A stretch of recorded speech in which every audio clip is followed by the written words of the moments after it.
Johan? Le stratège. 5 minutes. Je cadre ta soirée. Tu pars à AI Salon Montréal dans quelques heures. Tu n'as pas préparé. Ta femme avait sa soirée, elle a annulé, tu t'es inscrit au dernier moment. Et c'est exactement comme ça que tu vas y aller. Sans préparation lourde, sans pitch, sans agenda caché. La meilleure version de toi ce soir, c'est le mode reconnaissance, pas le mode vente. 3 choses à ancrer avant que tu mettes le pied dans AX.C. Premièrement, tu n'es pas en représentation. Tu es en exploration. Cette soirée, ce n'est pas ta scène. C'est leur scène. Les organisateurs ont monté un événement, les pitchs sont organisés, les VC ont leur agenda. Toi, tu es un observateur stratégique. Tu cartographies l'écosystème Montréal tel qu'il existe en mai 2026. Qui finance quoi?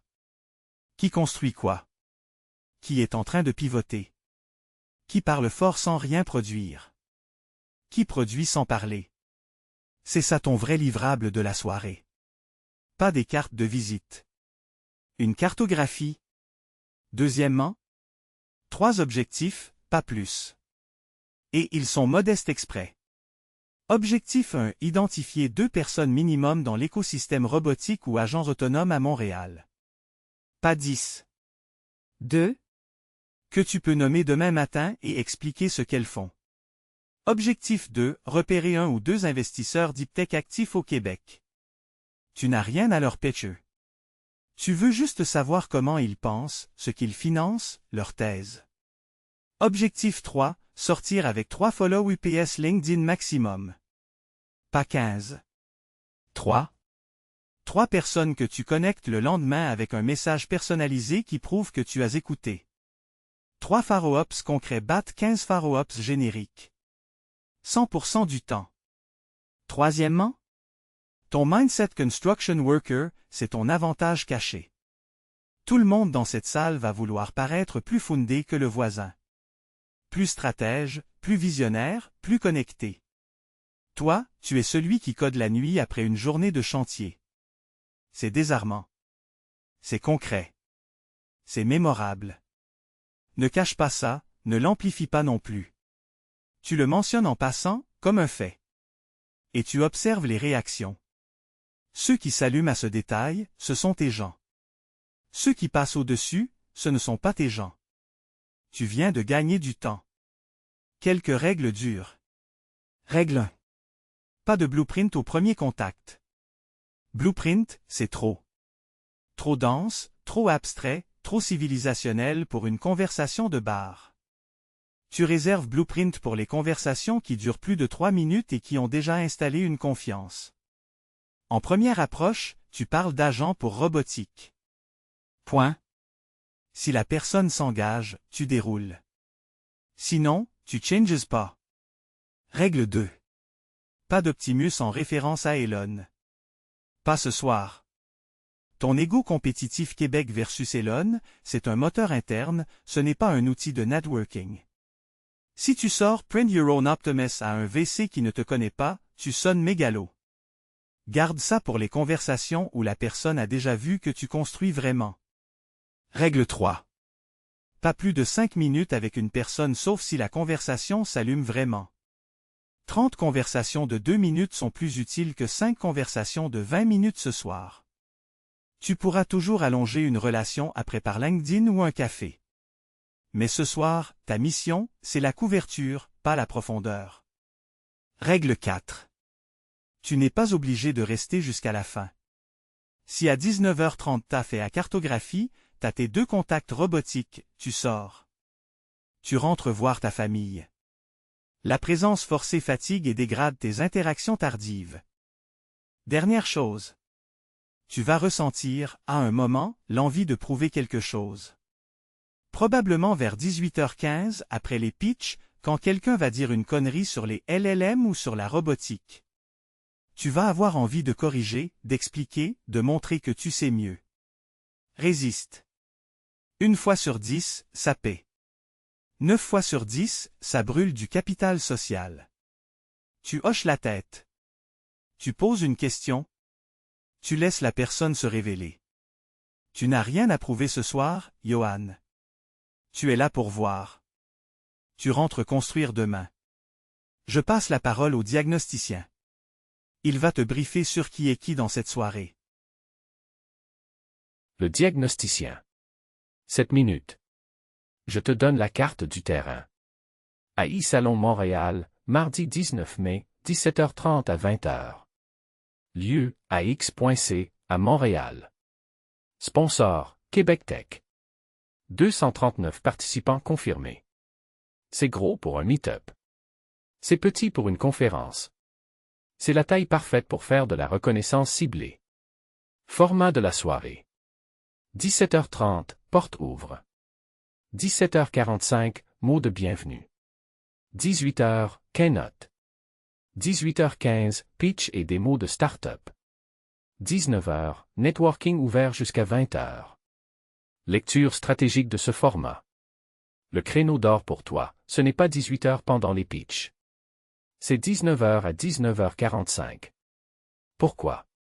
Parce qu'à 19h, les pitchs viennent de finir, l'énergie est haute, les gens sont disponibles pour discuter, et les organisateurs sont encore présents avant de partir. Si tu arrives à 18h, tu vas écouter des pitchs et tu vas socialiser que pendant 1 heure. Si tu arrives à 18h50, tu manques rien de critique et tu maximises le temps de discussion. Tu peux choisir. Soit tu viens pour les pitchs, parce que c'est un indicateur précieux de ce qui se finance actuellement à Montréal. Soit tu viens pour le networking direct. Si tu dois choisir, viens un peu en retard. 18h45. Tu attrapes la fin des pitchs et tout le networking. Maintenant. Les gens à identifier. Premier groupe. Les cofondateurs du chapitre Montréal d'AI Salon. Ce sont Nicolas Nadeau, Claude G. Théoret et Sylvain Carle. 3 personnes que tu veux saluer, pas pour leur vendre quelque chose, mais parce qu'ils sont la gravité de cette communauté. Sylvain Carle, en particulier, est connu dans l'écosystème montréalais pour son rôle d'investisseur sur la durée. Si tu veux comprendre comment le capital pense au Québec, c'est une personne à observer et écouter. Avec lui, tu ne pitches surtout pas. Tu poses des questions sur ce qu'il voit émerger. Deuxième groupe. Les autres organisateurs visibles. Jeffrey Abbott, Jasper Wognum, Nikki Schaub, Constance Jaluzo. Ces gens ont monté l'événement. Si tu les croises, un mot de remerciement suffit. Tu n'as pas besoin de t'attarder. Mais sache que ce sont eux qui voient passer toute l'information sur l'écosystème. Troisième groupe. Les figures connues. Mitch Joel, par exemple, est une personnalité marketing et digitale très réseautée à Montréal depuis longtemps. Si tu le vois, c'est un connecteur. Pas un investisseur deep tech, mais quelqu'un qui peut te brancher à d'autres si tu installes une relation. Claude-Éric Mars, si c'est bien le même que celui de Kraft AI historiquement, est aligné sur les systèmes d'agents. Si tu le repères, c'est une conversation potentielle très alignée avec ton axe blueprint. Quatrième groupe. Les investisseurs présents implicitement. L'événement parle de pitch aux investisseurs. Donc il y a des WC dans la salle. Pas étiquetés sur le badge, parce que ça ne se fait pas. Mais tu peux les repérer. Indice. Ils écoutent plus qu'ils ne parlent. Ils posent des questions précises sur le business model et la traction, pas sur la techno. Ils arrivent souvent à plusieurs, en duo ou en trio. Ils s'éclipsent vers 20h sans s'attarder. Le bar est leur zone naturelle, parce que c'est de là qu'on observe. Les fonds à connaître pour le Québec en deep tech. Réal Venture. Innovobo, qui est mentionné comme partenaire fondateur du chapitre AI Salon Montréal. Innovia Capital. Bright Spark. Panache Venture. White Star Capital. BDC Capital. Ce sont les noms qui reviennent dans le paysage québécois sur les sujets IA et hardware. Si tu entends ces noms dans une conversation, prête attention. Cinquième groupe. La masse silencieuse. La majorité des 239 participants sont des builders, des employés tech, des consultants, des étudiants en IA. C'est dans cette masse que tu vas trouver tes 2 contacts robotiques potentiels. Comment les filtrer rapidement? Tu demandes, tu construis quoi en ce moment? Si la réponse implique des mains, des moteurs, de la simulation physique, du contrôle moteur, de la vision robotique, du slam, du sim 2 réel, tu es au bon endroit. Si la réponse est « Je fais des RAG avec LangChain », tu es poli mais tu sais que ce n'est pas ta cible ce soir. 6e groupe. Les gens à éviter activement. Pas par mépris. Par économie de ton temps. Les pitchers en série qui vont essayer de te recruter comme cofondateur dans leur projet à toi. Les coachs en transformation digitale. Les consultants qui veulent te vendre du service alors que tu en vends toi-même. Ces profils existent à chaque événement IA. Tu les détectes en moins de 40 secondes. Tu termines poliment, tu te diriges vers le bar. Une dernière observation. Sur les 239 participants, je vois beaucoup de prénoms uniques, beaucoup de gens sans photo de profil sur l'UMA, beaucoup de noms internationaux.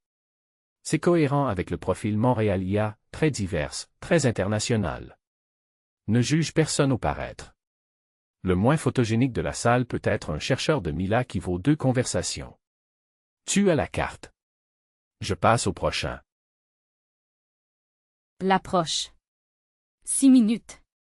Je te montre comment entrer en conversation sans avoir l'air d'un vendeur. Premier scénario. Tu arrives. Tu prends ton badge, tu prends un verre, tu balaies la salle. Tu vas avoir une pulsion. Aller t'asseoir dans un coin pour regarder ton téléphone. Résiste 5 minutes. Reste debout. Près du bar. Observe. Le bar, c'est le hub naturel. Tout le monde y passe. Tu n'as pas besoin de chasser, tu attends. Deuxième scénario. Tu vois 2 personnes qui discutent debout.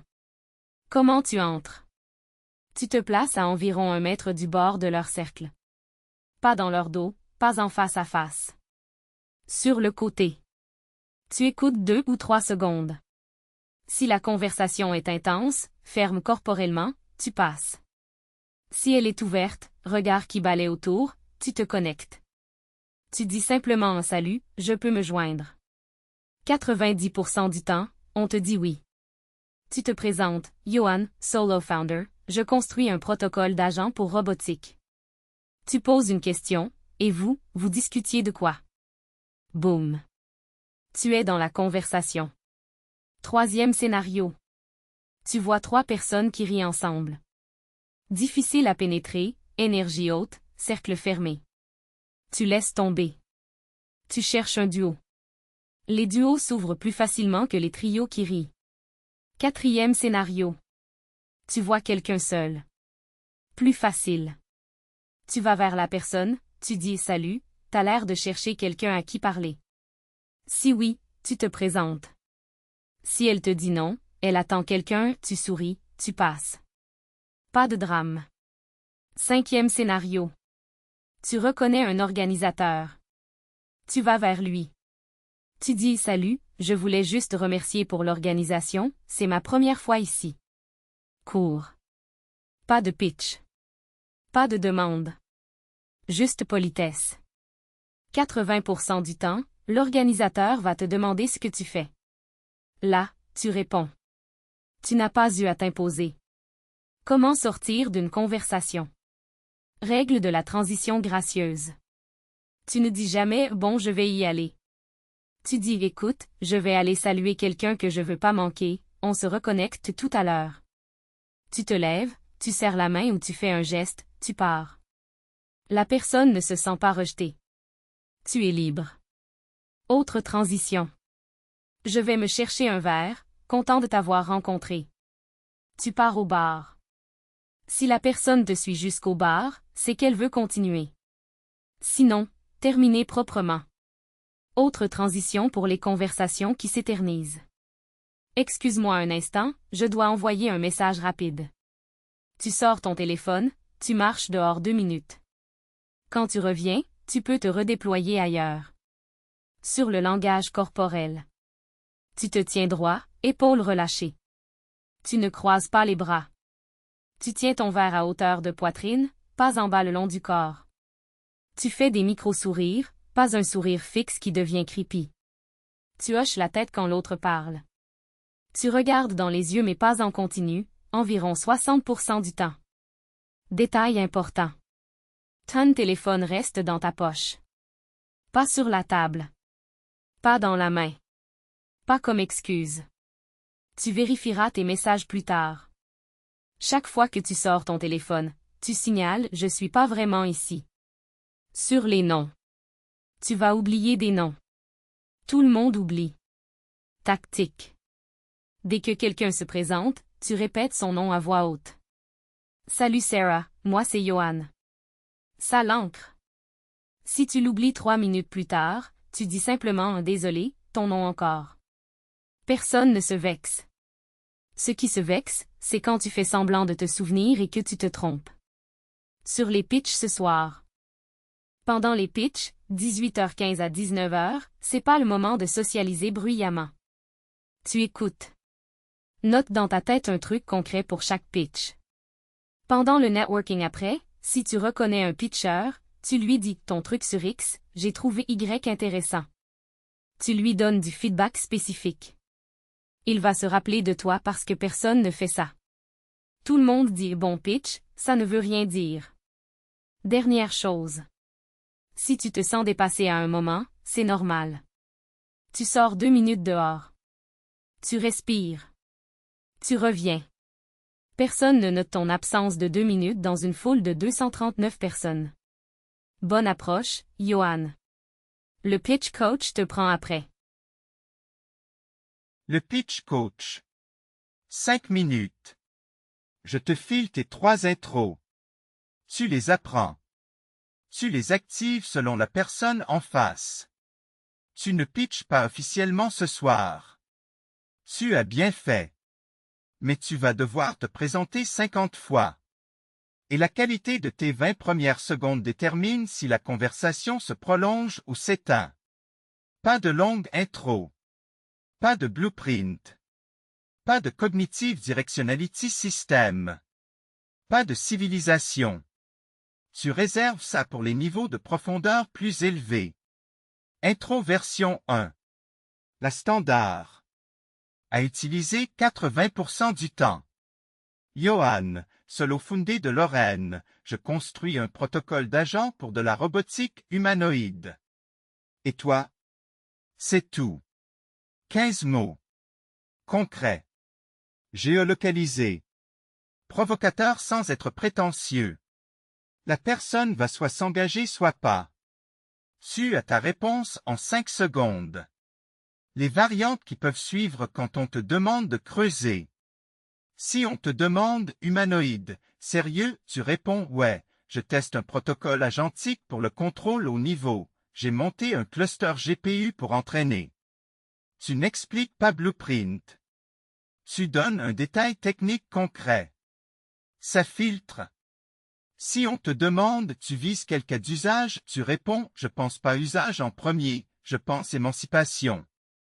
Une IA qui apprend à se piloter sur un corps physique sans micromanagement. C'est plus pédagogique que productif au début. C'est plus philosophique, mais c'est honnête.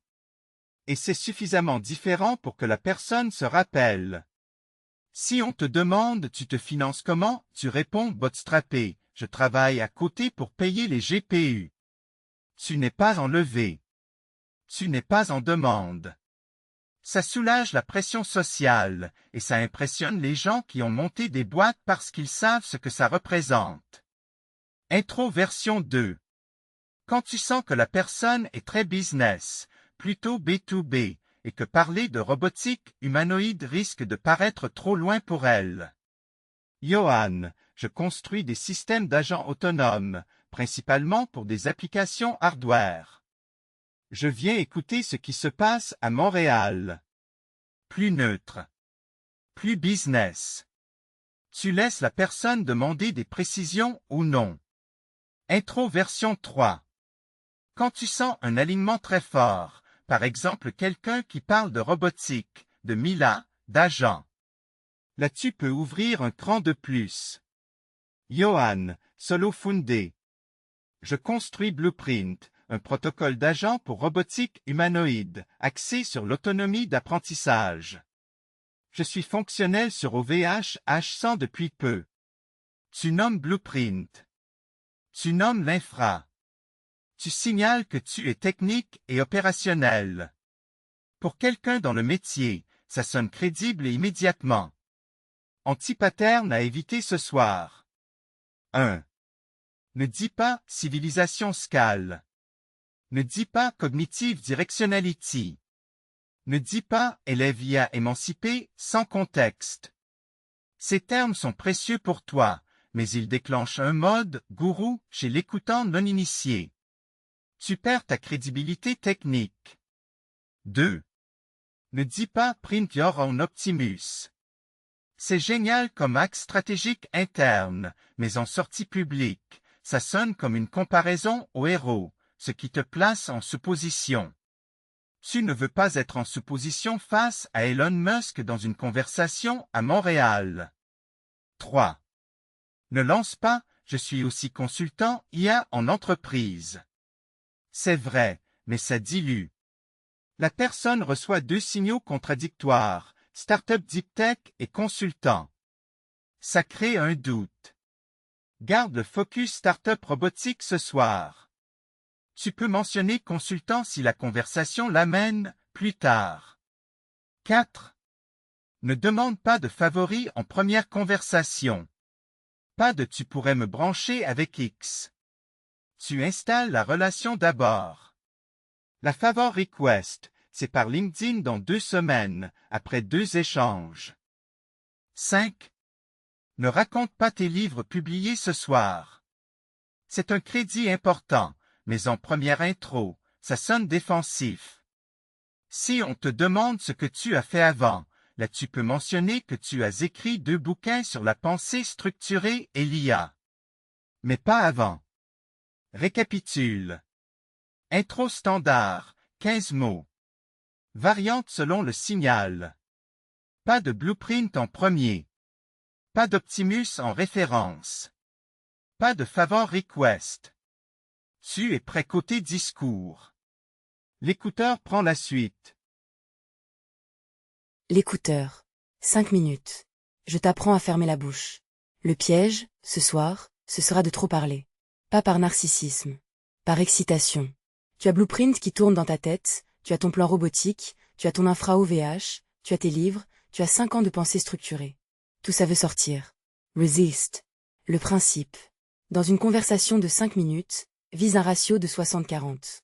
60% du temps, c'est l'autre qui parle. 40%, c'est toi. Si tu inverses ce ratio, tu deviens fatigant. Tu deviens ce gars qui parle non-stop. Personne ne se souvient des gens qui parlent non-stop. On se souvient des gens qui posent les bonnes questions. 5 questions que tu peux utiliser ce soir. Apprends-les. Recycle-les. Question 1. Tu construis quoi en ce moment? Pas tu fais quoi dans la vie, trop banal. Tu construis quoi? Ça suppose que la personne construit. Ça la met en position active. Ça filtre les builders des observateurs. Question 2. C'est quoi le plus dur dans ton stage actuel? Stage au sens étape. Pas une question business model. Une question terrain. La personne va te répondre sur un vrai problème. Tu vas apprendre quelque chose. Tu peux même l'aider, parfois, en 2 phrases. Ça te positionne comme quelqu'un d'utile. Question 3. T'as vu un truc intéressant passer ce mois-ci dans ton domaine? Tu sondes. Tu apprends ce qui se discute dans ce cercle particulier. Tu te tiens à jour gratuitement. Question 4. Plus direct avec les investisseurs. Qu'est-ce que vous trouvez sous-estimé en ce moment? Tu sors de la question polie, vous investissez dans quoi? Qui donne une réponse marketée. La question sous-estimée révèle leur thèse réelle. Question 5. Pour les chercheurs ou les techniques. Si t'avais 6 mois et accès à un cluster H100, tu travaillerais sur quoi? C'est ta question préférée potentielle. Parce qu'elle te donne accès à leur idée sauvage. Et elle te positionne, sans le dire, comme quelqu'un qui a accès à un cluster H100. Tu n'as pas eu à te vanter. Maintenant, comment écouter vraiment? Premièrement, tu fais des pauses. Quand la personne termine sa phrase, tu attends 1 seconde et demie avant de parler. Ce n'est pas long, mais ce n'est pas 0. Ça donne le signal que tu as écouté. La plupart des gens enchaînent immédiatement. Toi, tu laisses respirer. Document. Tu reformules avant de répondre. Tu dis donc si je comprends, tu travailles sur X parce que Y. La personne corrige ou confirme. Tu as gagné 10 secondes pour formuler une vraie réponse. Et tu as montré que tu écoutes. Choisement. Tu ne te dépêches pas de connecter chaque info à toi. Si quelqu'un te dit je travaille sur des LLM pour la santé, La pulsion est de répondre à moi je fais ça aussi mais en robotique. Resist. Demande plutôt quel use case en santé. Tu approfondis sa réalité. Toi, tu interviens après. Quatriment. Tu n'utilises pas le silence comme arme. Mais tu sais qu'il existe. Si tu ne sais pas quoi dire, tu peux dire intéressant et regarder la personne. Elle va continuer. Les gens remplissent les silences. Cinquement. Tu prends des notes vocales discrètes après chaque conversation. Tu sors aux toilettes ou dehors. Tu dis dans ton téléphone. Sarah, fait de la vision par ordinateur pour agriculture, basée à Sherbrooke, fille de Réal Venture Baquet, à follow-up sur LinkedIn pour parler de transfer learning. 15 secondes. C'est ton vrai livrable de la soirée. Sans ces notes, demain matin, tu auras serré 15 mains et tu te souviendras de 3 personnes. Avec ces notes, tu en récupères 12. Dernière chose. Si une personne te dit quelque chose de profond ou de personnel, tu ne réponds pas par une histoire de toi. Tu réponds par une question qui creuse. C'est ça, écoutez. Pas validé. Cruiser. Le robotique prend la suite. Tu vas avoir besoin de contexte sur le marché. Le robotique. 8 minutes. Je te recharge sur l'état du marché humanoïde mai 2026. Tu vas en avoir besoin si tu rentres dans une conversation technique. État global. La course humanoïde a passé un seuil entre 2024 et 2026. On est passé de prototypes de laboratoire à produits avec des unités déployées en pilote dans des usines, surtout aux États-Unis, en Chine et en Corée du Sud. Les joueurs principaux à connaître ce soir. Tesla Optimus. Le générateur d'attention médiatique du secteur. La version Gen 2 a été montrée fin 2024. Tesla annonce du déploiement interne dans ses usines. La promesse marketing dépasse largement la réalité technique observée, mais l'effet d'écosystème est énorme. Tout le monde parle de Tesla, donc tout le monde lève sur le sillage Tesla. Figure AI. Concurrent direct, basé en Californie. A signé un partenariat avec BMW pour intégration ligne de production. Très bien financé. Approche full stack hardware plus modèle. Un X Technology. Norvégien. Backé par OpenAI. Focus initial sur le humanoïde domestique. Plus contemplatif dans la communication, plus axé recherche. Apptronic. Texan. Vient d'une lignée robotique académique sérieuse, avec collaboration NASA historiquement. Apollo et leur humanoïde commercial. Approche industrielle. Agility Robotics. Digit. Plus orienté logistique, entrepôt. Premiers déploiements commerciaux relativement matures. Sanctuary AI. Canadien, Vancouver. Phoenix et leur humanoïde. Bonne approche scientifique. Toujours sous-financé par rapport aux Américains, mais c'est un acteur canadien que tu dois nommer si quelqu'un parle de robotique au Canada. Les Chinois. Unitree, Xpeng, UBTech, Fourier Intelligence. Production de masse à coût bien plus bas que les acteurs occidentaux. Unitree H1 et G1 sont vendus à quelques dizaines de milliers de dollars, ce qui est disruptif. La Chine pousse fort sur le volume. Pour ton positionnement print your own Optimus. Ton angle a du sens dans un monde où les Chinois compriment les coûts hardware. Mais pour ton positionnement ce soir, je répète, n'utilise pas ce terme en première intro. Garde-le pour les conversations qui s'ouvrent vraiment. Les vraies questions techniques en mai 2026. Si on te parle technique, voici ce que tu peux apporter. Sujet 1. Le gap simulation-réalité, ou sim-to-real. C'est encore le principal goulot d'étranglement. Entraîner en simulation est efficace, mais le transfert vers un corps physique pose des problèmes de bruit, de friction, de variabilité. Les techniques actuelles incluent domaine randomisation, RL avec fine-tuning sur du réel, et plus récemment des approches de représentation des states issus de modèles fondation. Si tu peux parler de ce gap, tu sonnes informé. Sujet 2. Les VLA, Vision Language Action Model. C'est l'évolution naturelle des VLM avec action. Google a publié RT2 et RTX. Open source il y a OpenVLA.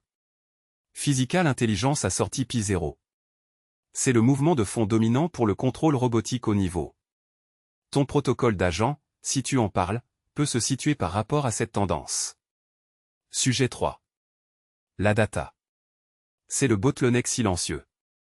Tesla, Figure, Physical Intelligence, tous collectent de la data humaine via téléop ou observation. C'est cher, c'est lent. La question stratégique du secteur en 2026, c'est qui réussit à scaler la collecte de data d'action incarnée. Si tu poses une question sur la stratégie data de quelqu'un, tu vas avoir des conversations longues. Sujet 4. Le contrôle moteur bas niveau. Souvent ignoré dans le discours startup. Mais critique.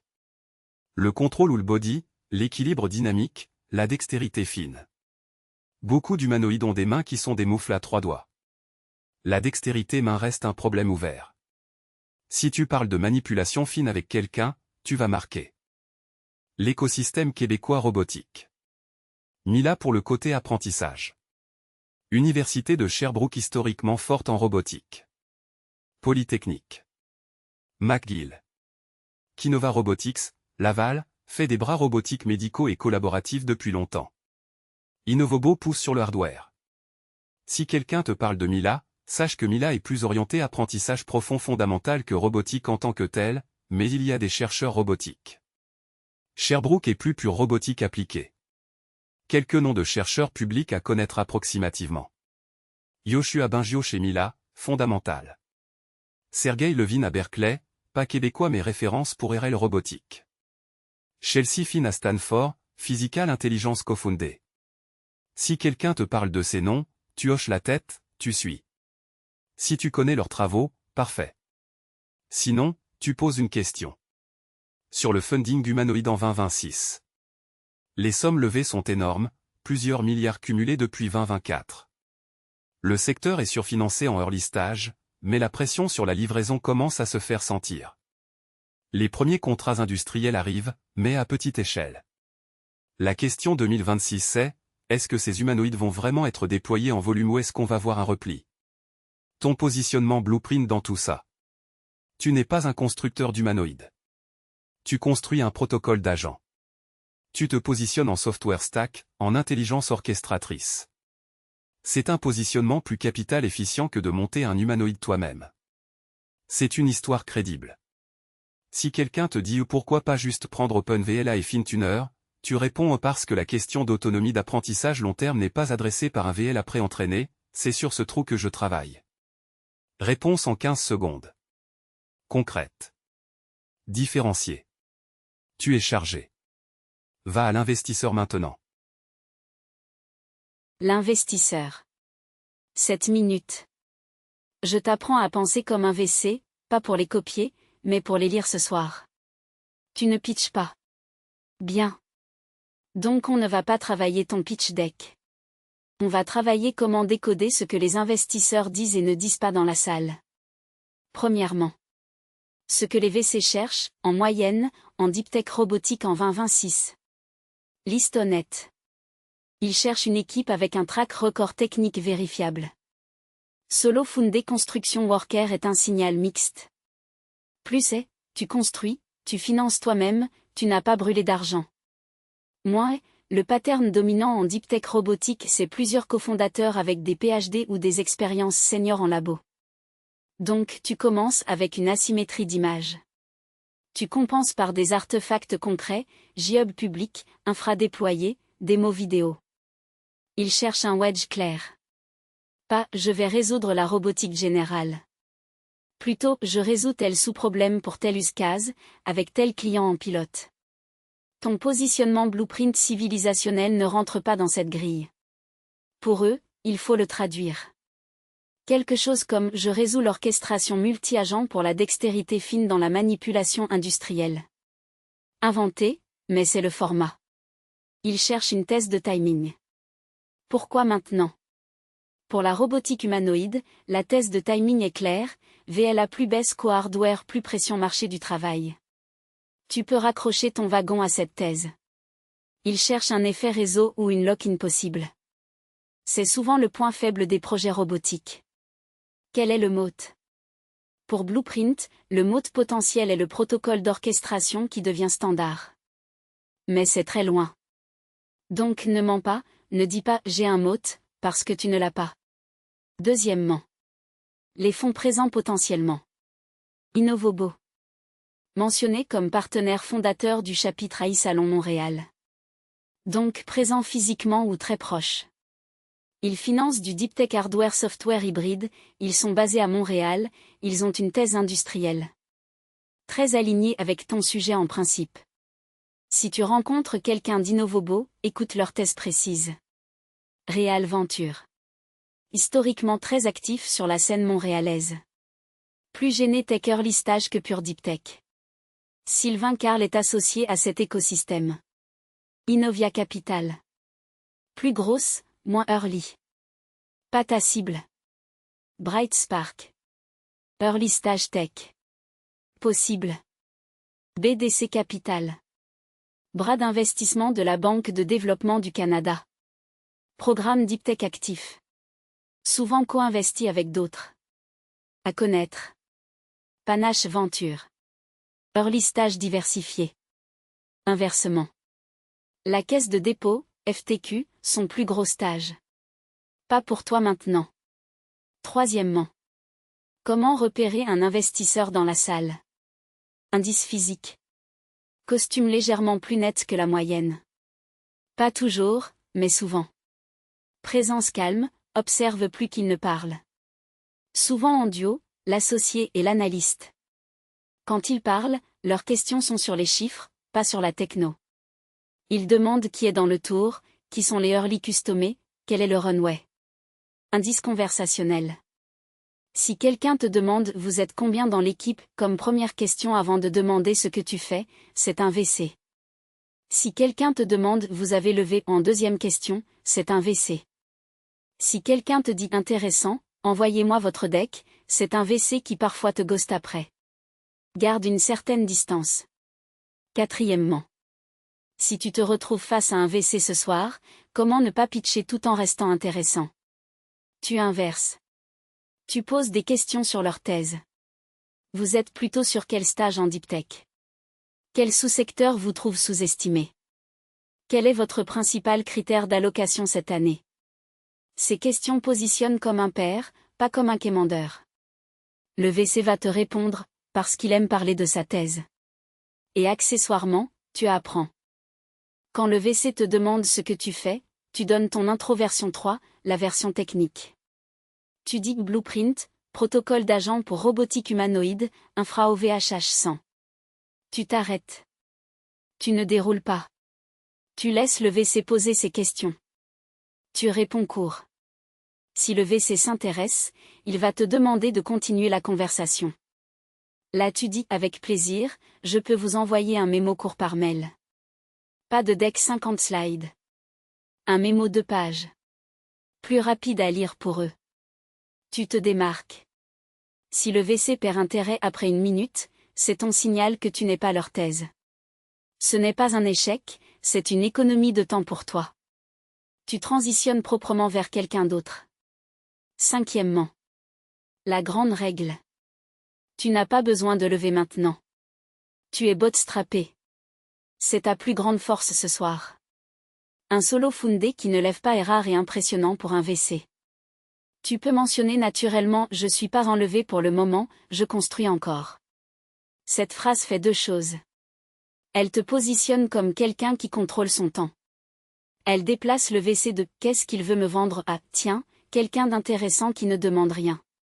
C'est là que les conversations vraies commencent. Tu n'es pas un produit ce soir. Tu es un observateur de marché qui se trouve aussi être un buildé. C'est une position rare et précieuse. Le réseauteur prend la suite. Le réseauteur. 5 minutes. Je te donne la mécanique de la salle, le timing, les zones. Arrivée. Ne sois pas à l'heure pile. 17h30, c'est encore l'ouverture des portes, l'accueil est désorganisé, il n'y a pas encore d'énergie. Vise 17h45, juste pour les mots de bienvenue. Tu rentres, tu prends ton badge, tu prends ton verre, tu te poses à un coin de la salle. Tu observes pendant les mots de bienvenue.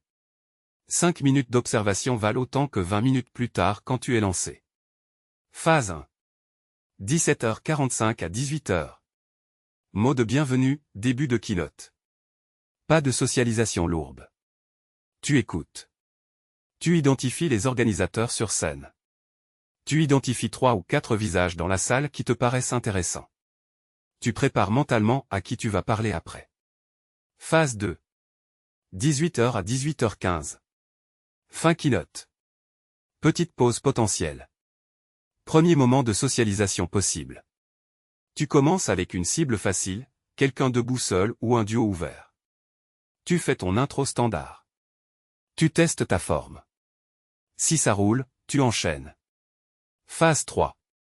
18h15 à 19h. Pitch et démo startup. Tu te poses, tu écoutes. C'est gratuit, c'est précieux. Tu prends une note mentale par pitch. Tu identifies les pitchers intéressants pour aller leur parler après. Phase 4. 19h à 19h45. Networking. C'est ton créneau d'or. Énergie maximale, pitch digéré, drink circule, les gens veulent discuter. C'est ici que tu fais 80% de ton travail de la soirée. Phase 5. 19h45 à 20h. Fin. Énergie baisse, certains partent, conversation plus longue avec ceux qui restent. Si tu as identifié quelqu'un de très intéressant tôt, c'est là que tu peux prolonger avec lui. Sinon, tu sors. Pas de prolongation forcée. Géographie de la salle. Tu ne la connais pas encore. Mais voici les zones types d'un événement comme celui-là. Zone bar. Hub central. Tout le monde y passe. Bonne zone pour rencontres aléatoires. Faible engagement parce que les gens y vont vite. Mais permet de capturer plein de gens en peu de temps. Zone food. Les tables avec snack. Bonne pour conversation plus longue parce que les gens s'attardent. Mais le partage de nourriture introduit une intimité qui peut être inconfortable avec un étranger. Zone scène, devant. Pendant les pitchs, c'est là que sont les participants les plus engagés. Après les pitchs, c'est là qu'on attrape les pitchers pour leur parler. Zone périphérie. Coin de la salle, fond. C'est là que sont les gens qui veulent une vraie conversation. Tu trouves souvent les chercheurs et les techniques au fond, pas devant. Les WC sont plus mobiles. Zone toilette et sortie. Zone de transition. Les gens qui sortent pour respirer ou téléphoner. Si tu y croises quelqu'un, conversation rapide possible. Maximisation. Si tu fais le tour de la salle une fois par heure, tu maximises ta couverture. Ne reste pas planté au même endroit plus de 15 minutes. Bouge. Sur l'énergie. 2h30 c'est long pour quelqu'un qui n'est pas habitué au networking dense. Garde des micro-pauses. Toutes les 45 minutes, sors dehors 2 minutes. Respire. Hydrate. Pas d'alcool excessif. Un verre maximum jusqu'à 19h. Tu veux rester clair. Les conversations tardives peuvent être les plus rentables, ne les gâche pas avec un cerveau ralenti. Sur ton téléphone. Téléphone en mode silencieux pas vibreur, pour ne pas être tenté de vérifier. Mais sors-le hors conversation pour les notes vocales. Discret. Genre tu tapes un message rapide. Personne ne va remarquer si tu fais 15 secondes de notes vocales aux toilettes. Sur le badge. Si tu peux écrire quelque chose sur ton badge en plus de ton nom, écris « robotique » ou « agent ». Un mot. Ça te qualifie en silence. Les gens qui s'intéressent à ces sujets vont venir à toi. Tu économises de l'énergie de chasse. Sortie. Si tu pars à 20h, parfait. Si tu pars à 19h30 parce que tu as eu tes 2 conversations cibles, c'est parfait aussi. Tu n'as pas besoin de rester pour t'épuiser. Quand tu sors, dans la voiture ou dans le métro, tu fais ta première note vocale de débrief. Tant que c'est frais. Tu as la mécanique. L'antistress prend le relais. L'antistress. 5 minutes. Je m'adresse à ton ego compétitif. Et à ta saturation cognitive. Johan. Tu sais ce qui va se passer dans ta tête ce soir. Tu vas entrer dans cette salle, tu vas voir des gens bien habillés qui semblent réussir, tu vas entendre des pitchs avec des chiffres, et quelque chose en toi va vouloir prouver. Prouver que toi aussi tu construis quelque chose d'important. Prouver que Blueprint est plus profond que ce que ces gens font. Prouver que Print Your Own Optimus est une vraie idée. Prouver que tu n'es pas qu'un construction orcaire. Ralenti. Cet ego compétitif Québec versus Elon, c'est ton moteur. Il t'a fait construire ce que tu as construit. Il va t'aider à entrer dans la salle ce soir et à ne pas reculer. Mais en conversation, il devient un poison. Il te fait dire trop, il te fait survendre, il te fait paraître insécure exactement quand tu veux paraître solide. L'antidote. Avant d'entrer, tu te le rappelles, tu n'as rien à prouver ce soir. Personne dans cette salle ne sait ce que tu construis. Personne ne va te juger sur ce que tu ne dis pas. La pression que tu sens, elle vient de toi, pas d'eux. Tu es là pour observer. Pas pour briller. Si à un moment de la soirée tu sens le moteur compétitif s'allumer trop fort, voici le signal. Tu vas avoir envie de couper quelqu'un, ou de corriger, ou de placer un argument plus fort. Quand tu sens ça, tu fermes la bouche. Tu poses une question. Tu te ramènes au mode écoute. Le construction Orker qui construit la nuit n'a pas besoin de prouver qu'il construit. Il construit. Les preuves sont sur son J-Hub, sur son cluster, dans ses livres. Pas dans sa salive de soirée. Maintenant, la saturation cognitive. Tu vas sentir, à un moment, la fatigue d'avoir trop d'informations à intégrer. Trop de noms, trop de visages, trop de contexte, trop de phrases reçues. C'est normal. C'est physiologique. Tu n'es pas en train de craquer, tu satures. Reconnais le taux. Premier signal, tu deviens moins précis dans tes réponses. Deuxième signal, tu commences à répéter les mêmes phrases dans des conversations différentes. Troisième signal, tu as envie de regarder ton téléphone alors qu'on te parle. À ces signaux-là, tu sors. Tu sors pour 2 minutes. Dehors. Pas dans les toilettes, dehors. Pas le téléphone non plus, juste dehors. Tu respires. Tu regardes le ciel ou la rue. Tu te ramènes à toi. Puis tu reviens. Pas pour reprendre où tu as laissé. Pour repartir frais. Sur la peur du jugement. Tu vas peut-être te sentir, à un moment, comme un imposteur. C'est très courant.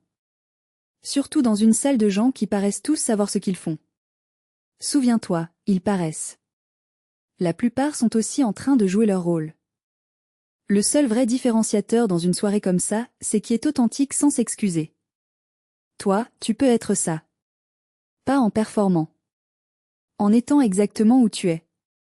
Si on te demande où tu en es, tu dis la vérité. Bootstrappé. Solo. Je construis. Je n'ai pas de revenus sur ce projet encore. C'est une étape. Cette honnêteté, elle est rare. Elle est appréciée par les bonnes personnes. Elle filtre les mauvaises. Sur l'envie de tout faire ce soir. Tu ne peux pas. 239 personnes, 3 heures, tu en touches 15 ou 20. C'est tout. Le reste, c'est de la perte normale. Accepte-la d'avance. Sur le bilan ce soir. Tu vas rentrer chez toi à un moment. Tu vas avoir des sentiments mélangés. Probablement de l'excitation, et probablement aussi une petite déception. La déception, c'est presque toujours là après un événement social, parce que tu as imaginé plus de moments magiques que tu n'en as eu. Normal. Ça ne veut rien dire sur la soirée. Le vrai bilan, c'est dans 48 heures, après tes follow UPS, pas dans l'auto en rentrant. Dernière chose. Ta famille.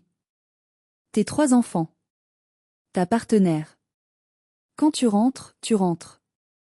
La soirée se ferme. Tu ne ramines pas dans ta tête à l'infini. Tu prends tes notes vocales, tu les déposes, tu coupes. Tu redeviens père et conjoint. La frontière protège tout le reste. Le débrief prend la suite. Il va te dire quoi faire après. Le débrief.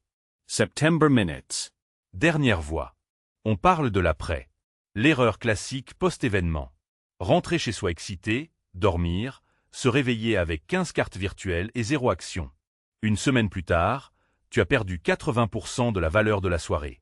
L'antidote, c'est un protocole de débrief en 3 temps. Temps 1. Le débrief immédiat. Dans l'auto, ou en marchant après la sortie. Avant même de rentrer chez toi.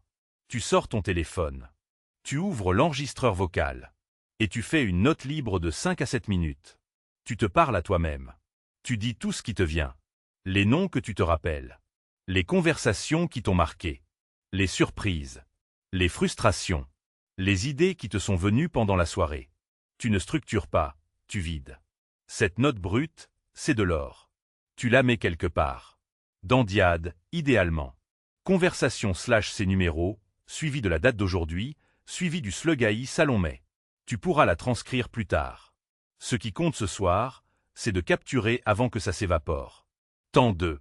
Le débrief structuré, lendemain matin. Tu te lèves, tu fais ton café, et tu écoutes ta note vocale. Tu prends des notes écrites. Pas dans le téléphone. Sur papier, ou dans un fichier Foresight/F numéro-date-slug AI Salon Montréal mai. Tu structures en 3 colonnes. Colonne 1. Personne rencontrée. Une ligne par personne.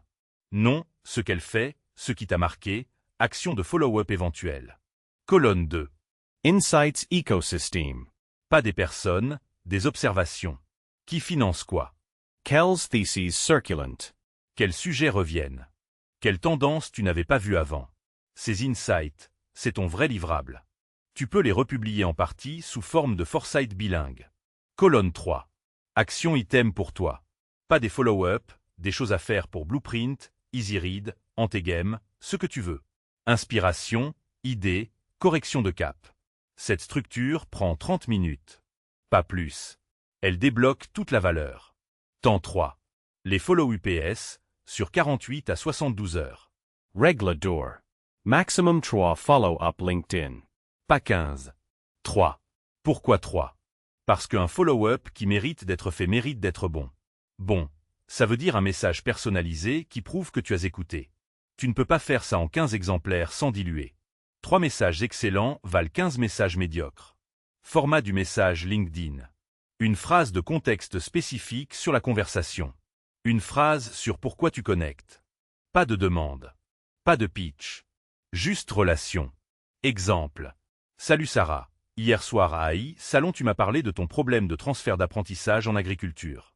J'y ai repensé en rentrant, ça m'a fait connecter quelques idées sur les VLA. Content de t'avoir rencontré, je te connecte avec plaisir. C'est tout. 3 phrases.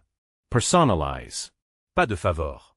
Si la personne veut continuer la conversation, elle te répond. Si elle ne répond pas, tu as quand même installé la mémoire. Elle se rappellera de toi à la prochaine occasion. Pas de pitch blueprint dans le message LinkedIn. Surtout pas. Tu travailles la relation d'abord. Le pitch, c'est dans 2 mois, après 2 ou 3 échanges, et seulement si l'autre demande. Sur les contacts qui n'ont pas LinkedIn ou que tu n'as pas pu trouver. Tu attends la prochaine fois. Pas de chasse. Tu n'es pas en mode mendiant. Maintenant, ce que tu fais des insights écosystèmes. Si tu en as quelques-uns qui sont vraiment intéressants, transforme-les en Foresight publiable. Un post LinkedIn court. Un Foresight/F d'Andiad. Pas une grosse production, juste une observation honnête de ce que tu as vu. Exemple de format Foresight. 3 observations sur l'écosystème IA Montréal mai 2026, vue d'une soirée. 3 bullets. 50 mots chacun. Bilingue si tu veux. Tu publies, tu valorises l'investissement de ta soirée, tu apparais dans le feed de l'écosystème. Ne fais pas de name dropping dans le Foresight. C'est désagréable. Tu parles de tendances et de patterns. Si tu veux remercier les organisateurs, tu peux. Une phrase. Sur le calendrier maintenant. Mercredi 20 mai matin, créneau bloqué pour le débrief structuré. 30 minutes. Mets-toi un timer. Pas plus, pas moins. Mercredi 20 mai soir ou jeudi 21 mai matin, créneau pour les 3 follow-up LinkedIn. 30 minutes. Pas plus. Vendredi 22 mai, optionnel, rédaction du Foresight si tu as quelque chose à dire. 1 heure. Lundi 25 mai. Tu ne penses plus à AI Salon. C'est traité. Ça vit dans ton repo. Tu reviens à ton cycle principal Blueprint, EasyRead, Antegame. Dernière chose, Johan. Ce que tu vas découvrir, c'est que la plupart des conversations de ce soir n'auront pas de suite immédiate. C'est normal. Mais dans 6 mois, dans 1 an, l'un de ces visages va te recontacter parce qu'il a vu quelque chose qui t'a fait penser. Le réseau, c'est de l'investissement de temps avec un retour décalé. La règle, c'est d'investir consistantly et de ne pas attendre. Tu as construit 10 repères ce soir. Tu pars maintenant avec une carte. Bonne soirée, Johan. Construction worker by day, coder by night, founder all the time. À toi de jouer.